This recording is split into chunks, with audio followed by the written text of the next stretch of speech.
সেই দিন বাড়িতে মাংস এনেছে, আমি ভেবেছি খাসির মাংস দিয়ে, মা বলল না এটা পাঁঠার মাংস।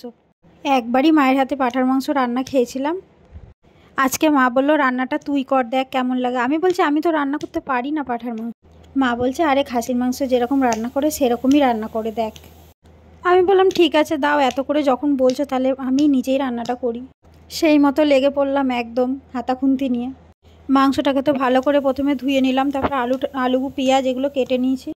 আদা পেঁয়াজ রসুন জিরে কাঁচা লঙ্কা সব দিয়ে একবারে প্রথমেই পেস্ট করে নিয়েছি।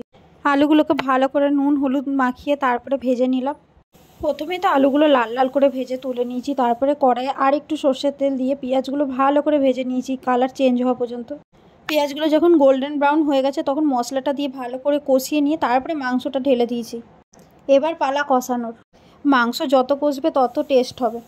মাংস ভালো করে কষে গেলে তারপরে আলুগুলো দিয়েও কষিয়ে নিয়েছি। কচি পাঁঠার মাংস ছিল তাই বেশি সিটি দিতে লাগেনি, 2-3টে সিটি দিয়েছি ব্যাস। এমনিতেই খাসির মাংস বলো পাঁঠার মাংস বলো গরম গরম খেতে দারুণ লাগে।